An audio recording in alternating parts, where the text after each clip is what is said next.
right, game 8 of the grand finals is just starting to get cooking here. Battles that we know to look out for: Miro, Cooper at the drop, Baka, Pars at their drop, Cold and Acorn. Will the AI put themselves on a leaderboard again? I don't know. Let's find out here as we start to take on to the world, and does look like Baka and Pars have a lot, of course, to think about here. Baka, Pars, half the lobby at their drop. Not actually, but still, getting triple contested is certainly not fun. As usual, though, it's going to be Chance, it's going to be Aaron. Actually, Chance and Aaron getting tagged up a little bit here. Immediate launch pad away. Baka with that Enforcer AR, still managing to collect. He actually gets the knock confirmation onto Chance. And with those Shieldfish, Baka, Flowberry in hand as well. Still waiting, though. Doesn't want to challenge it just yet, given that Baka and Pars want to make sure they get some essential resources. Just off this first building here at the Reclaim Villa, Sandy Strip area. But definitely some solid accuracy.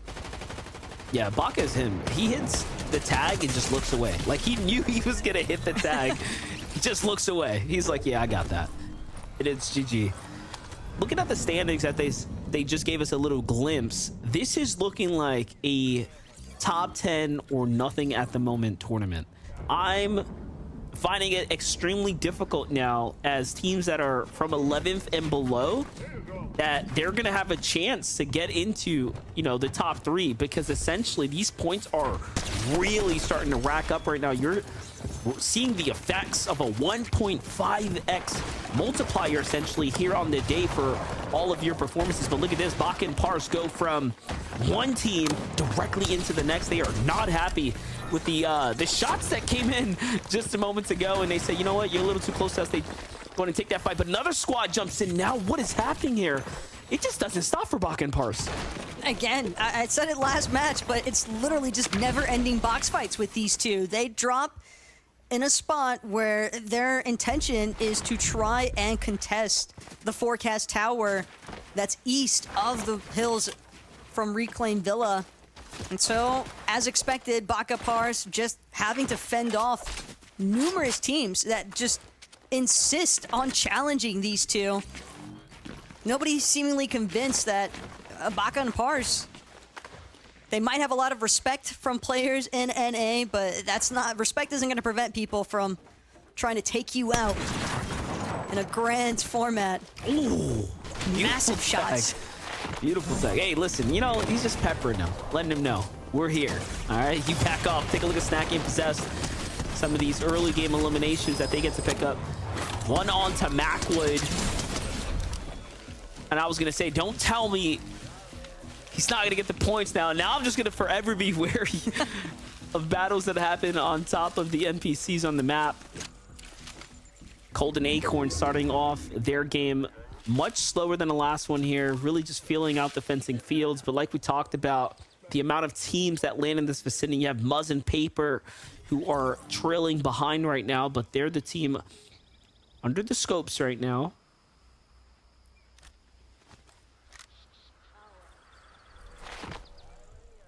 And I don't blame Acorn and Cold for taking things so slow there at Fencing Fields.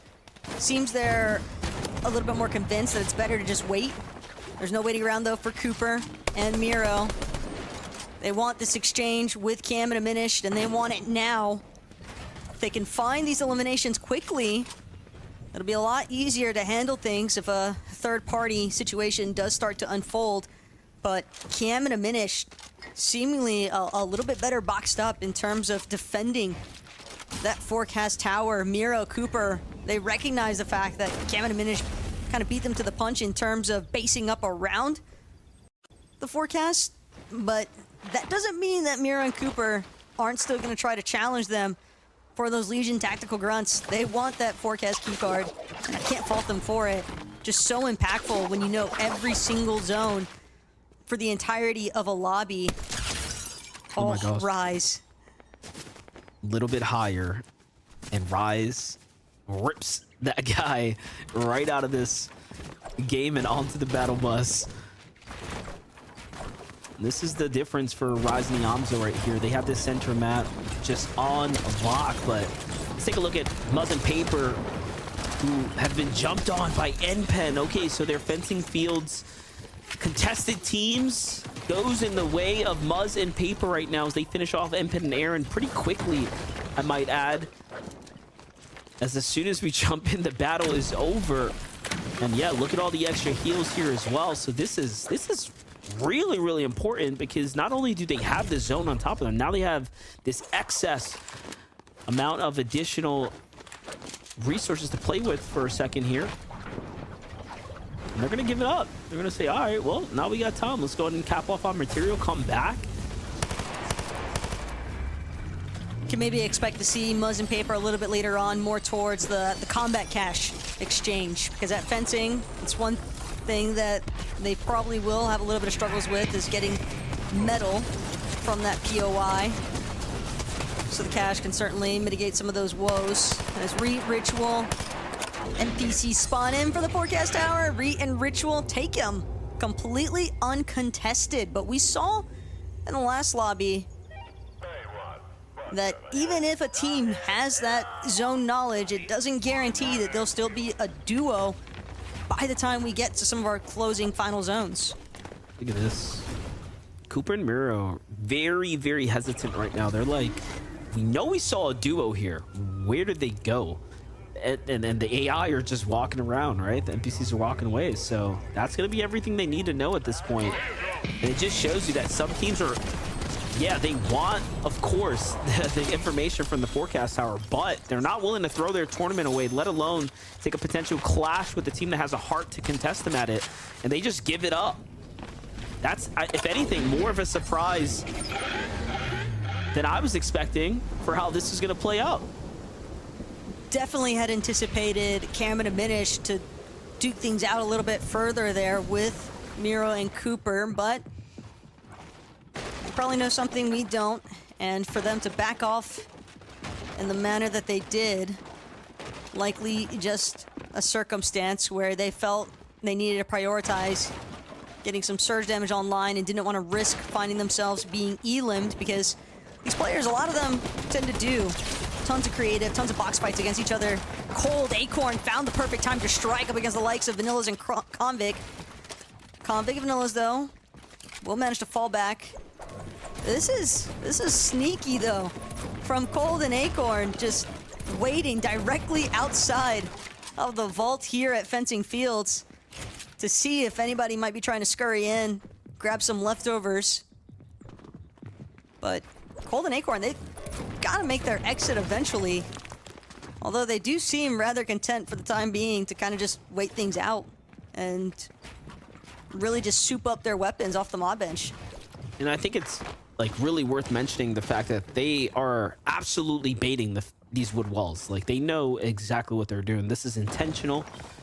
Cold and Acorn know better than to sit around in a wood base, right? That's not a base set up for defense. So they were on offense that entire time, whether they kind of realized it or not. And it's the little things, right, that give players the advantage. But now we jump in with this team here, Crackly and Mr. Forever Zone Wars, as we all know. It's a little community homage here. I'm almost surprised that this guy isn't just like contesting Jiven with that kind of name every single game, but I guess everybody's got their own favorite bowl of cereal that they like to go for. And for Forever Zone Wars, came up short there, and now things getting seemingly worse as they've caught the attention of Acorn and Cold. A couple of shots exchanged onto Crackly. The wait, Taco, Epic's down. He definitely is. For a moment there, thought that Clix was gonna see if he could try to find some semblance of a recovery, but no, Clix just completely pushed out and being held currently by Oliver OG and Asian Jeff. I feel like this is a mental thing right now. Epic Whale just fell off of high ground and cost them game number 7, the Victory Royale. And he's starting game number 8 off to a, you know, arguably bad start. Like, this is This is just a compounding situation right now. We need to see him get right back in the zone. There's no time to waste here. It's a 1.5x type day, but hold up. I just see Reet cranking, and I think to myself, I need to watch this battle. So already getting fully cut up here, Ritual finds himself on the high ground, trying to look down. I see Aviv, I see Bugha, and I see another team here in the mix. And already everyone battling for this little bit of high ground. Look at the size of the structure here. This has not been a clean fight by any means. Reet down to one. Big Pot shows that he's been tagged several amount of times already. And it's just an all-out scrappy fight here. And not only that, there's another team just starting to decide of whether or not they want to jump in here. Have a feeling it was Yuumi and Vert that were actually first situated here at the Stormy Station. Reet and Ritual probably initially feeling out that they were going to be able to find a possible box fight, possible couple of eliminations, or just getting some good surge damage online. But with Bugha and Aviv now entering the mix here, MDF have to expect that these teams are just going to fall back for the time being. Nobody wants to find themselves on the victim side of a third-party encounter.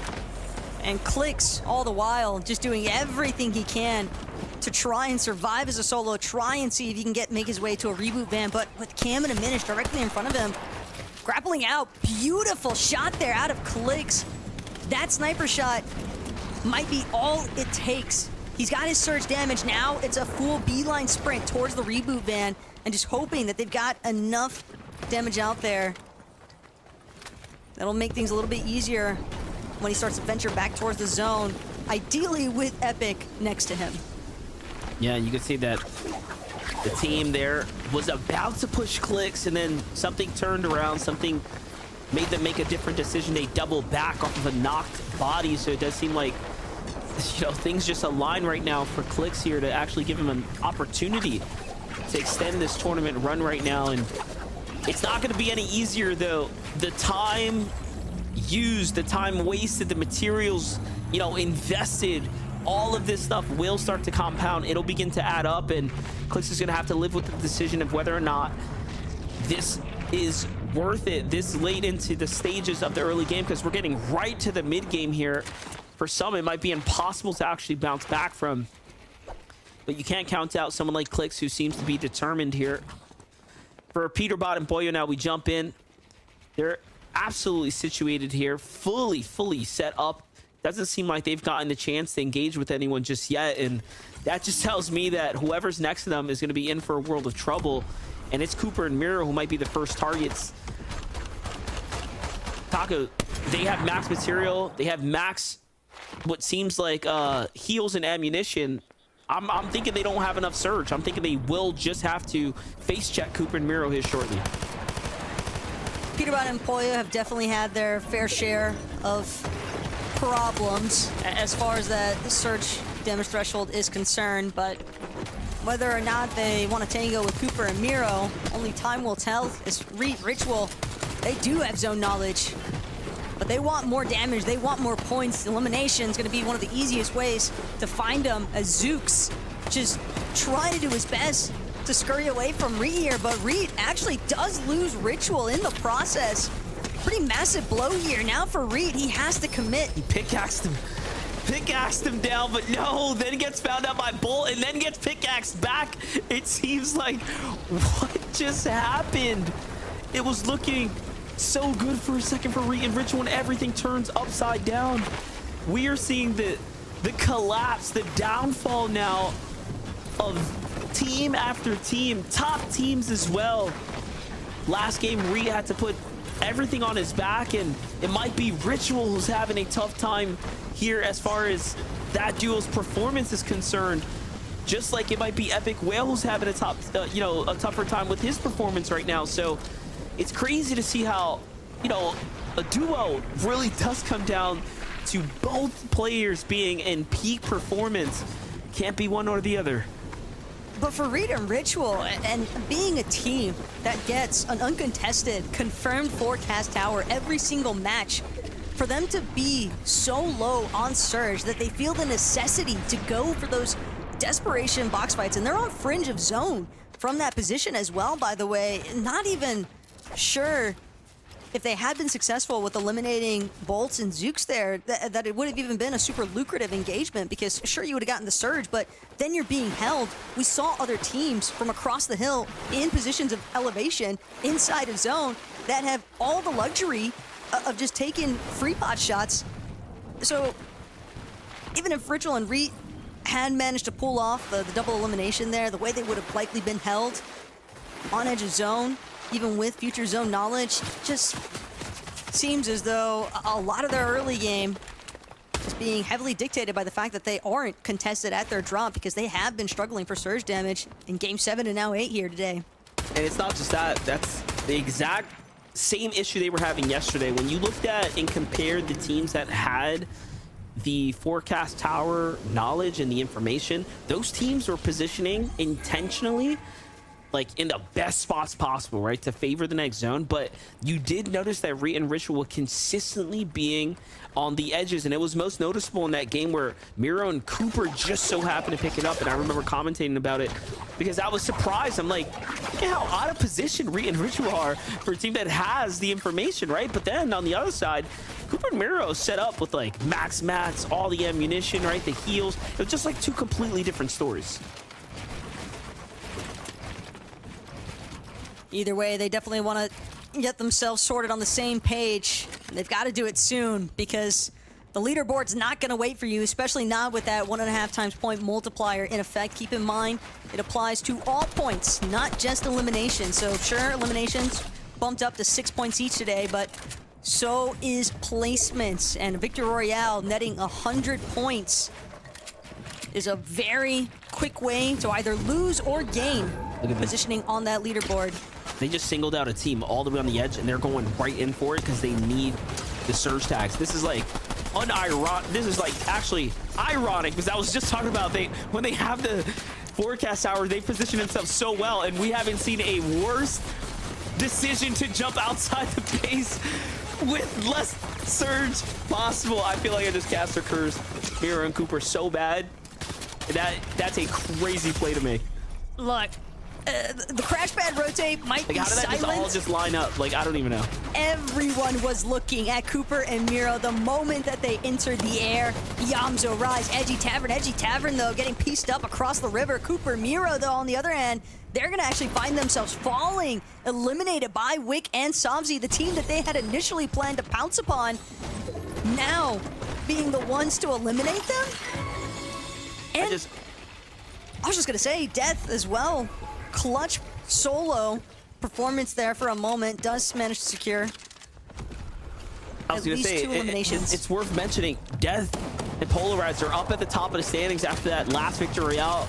Really put them in the conversation, and this is an incredible clutch right here to not only fight back the duo that jumped on them, but survive the onslaught that was the server lobby's focus there. And it seems like everyone was content after those first set of eliminations went through. So it just seems like most of the players on the edge needed just a couple tags, right? Normally, you'll notice players won't get, greedy for it, but you just compare that to what Cooper and Miro did. It was complete greed there, jumping in, and they couldn't have timed it worse.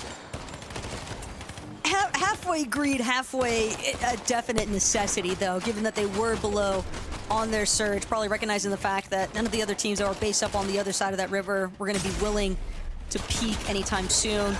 Impressively enough, though, Clix and Epic, it's been an uphill battle the entire time here in Game 8. And we're seeing the dynamic now between a duo and a solo. Death doing his best to continue clutching things up here for himself and Polarized, especially when you find yourself starting off the day with a Victor Royale here in match 7. Death just wants to keep making a play for placements. He's got at least 2 medkits, so he can definitely bide his time a decent ways. He's gonna probably commit to sticking towards this backside of the zone.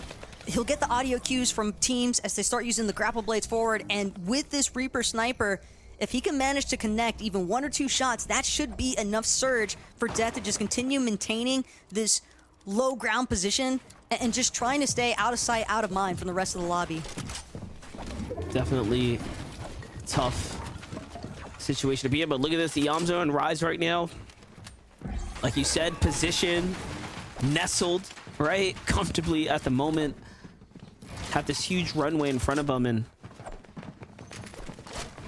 you have to think if Acorn and Cold can't keep up their exceptional run so far, it's going to be pretty tough. But I think the moral of the story right now is, you know, regardless of what's going on, you can have all the information in the world with the, you know, the forecast towers. It's not easy by any means, especially given the server intensity. Hold up, take a look here. Clix and Epic are right back in the game now with that elimination there onto Vanillas. That's going to give them not only material, but all of the loadout preference required for Epic Whale to really be comfortable here. And there it is, extra shields, excess med kits now. They will need probably a couple more tags here to go ahead and take the lead. Get a glimpse at Aviv right here. He's got Jivin on the outskirts of the zone. They're at 4 elims. Aviv and Bugha have certainly been making work of holding teams on edge of zone. But this next max pool gonna be a little bit more complicated, as Aviv, Bugha recognizing the fact that there's nobody else left to shoot at, and there's still even 4 elims, barely 20 above the surge damage threshold here. Yamzo, Rise, our #1 team currently in a massive fight against this Storm Surge as well. You can see Rise looking for opportunities to peek. The other issue that these two might encounter is when teams start to rotate, they want to be able to take shots, but they've got to worry about not getting caught up healing at the same time, or else they might miss those opportunities to get those much needed tags online. Take a look at the move right here. Off they go. 440 points now. The placement points are going to start to rack in, but just 15 damage above. They will have to land on the team as well. Aviv and Bugha are desperate for something, but there's no life. Nothing there for them. No lifeline to pick up. It's Redux who makes the comeback here. Day and Redux are just having quite the first 2 games so far, as they are opening themselves up to another potential end game here. Meanwhile, Cold and Acorn are also on the tear. Doing well, 2 eliminations here, still sitting pretty strong. Oh no, they singled out the young New York City's prodigy Death here, who's back against the wall now, forced down into this ultimate low territory. Not ideal position to be in by any means, and look, he's starting to run thin on material here. But again, with these 2 med kits, he could potentially hold Acorn and Cold at bay. There is a cache next to Death as well, so he might have an opportunity here to come up big, but it's just going to depend on Acorn and Cold. Yeah, he's just going to give this up. He's like, you know what? I don't want to be here. I need to get up this low ground. I need to get away from the surge or the storm here. And then he has to deal with this surge here as well. He's going to swing around, picks up some of that cash. Oh, he does secure some loot. Acorn and Cold leaving made that a possibility for Death, so he was able to hold out just long enough. Now utilizing this med kit, but Yamzo, Rise, saw them at the top. Now Yamzo stuck at the bottom here as he gets knocked. Rise is going to keep things moving forward. Pretty aggressive rotation there from Rise as well, cutting directly through the center with that grapple. It's incredible that it's only Yamzo that falls for the time being, but Cold, Acorn looking to shake things up even further. 1 more elimination being added to the count. That's going to be onto Chris Spear. And Death still hanging on. Not only that, Clix and Epic Whale are actually on high ground right now. I can't believe they're trying to play as a high ground team in this very difficult meta with grapple hooks in place. That's insane, but look at this. Death almost, literally almost ends Cold and Acorn's run right there. But he only clips him with a body tag and not a full-on headshot. And then he gets spotted out by a friend of his from Prodigy there too. But look at this, Peterbot goes for high ground. Clix and Epic Whale now has to fight for it. Down goes Boyle. Wow. And Clix is playing so well. But the Storm is relentless. The damage comes in, and no, he doesn't see the team lurking next door. And now it's up to Epic Whale here to make up for the last game. But Epic, he only has, actually he's completely out of materials, but Rise is completely out of his own life. An elimination and well-placed shot there. Now, Peterbot operating as a solo because of Clix and Epic will taking out his teammate. Peterbot, final medkit has been expended, but take a look at the high ground. It has swapped around. Dasher, Rooney, and Seek now way up above the rest of the lobby. Baka and Pars, on the other hand, we've seen these two be warriors of the lobby and still standing tall here. Stinks transition into the final moving zone. Baka, Pars, they want to make sure that they stay tarping through these mid-ground layers. Height, you have to expect they're going to look to chop it sometime soon, but that's only if Peterbot can even work his way up there. Zooks gets delivered right into the hands of Baka and Pars, though, as they start to turn up here. 7 eliminations and still counting, but they're out of material now. Can they find, what did they just pick up there? Hopefully it was something to do with mats there. Zeus is on the heels here. Baka and Pars, if they don't quickly finish this elimination, the pressure from up above is gonna start to catch up. Here comes the counter shots. There goes the wood builds, but metal starts to come out here. They still have a chance here. Anything can absolutely happen right now. Dash and Seek are just in the game with some material, but it seems like they're indecisive of how exactly they want to execute here, but it's going to be all or nothing. And I like that they're holding back here. If they jump in, it might just be the end of them. One goes down, and now they have the advantage, but Pars, too soon, too early, goes back for the heal off. I don't think he's going to have enough medkits to survive the storm here. But at this rate, who knows? I'm wrong. He's got 5. Wait, but he's storm got sickness. It looked so promising until it wasn't. Seek and Dasher Rooney probably counting their lucky stars, because the moment that they watch this one back, MDF, and they see Pars running around 5 medkits in hand, they definitely find themselves a little bit more on the fortunate side of things here in game number 8, but a win's a win. And to start the day off, game number 7 didn't exactly pan out for them, but game number 8, they definitely found the points they wanted. That had to be storm sickness, right? Like, he had 5 medkits. I think he had enough time. It should have lasted likely a little longer, but you know what? Ultimately, Seek and Dash get a victory royale under the 1.5x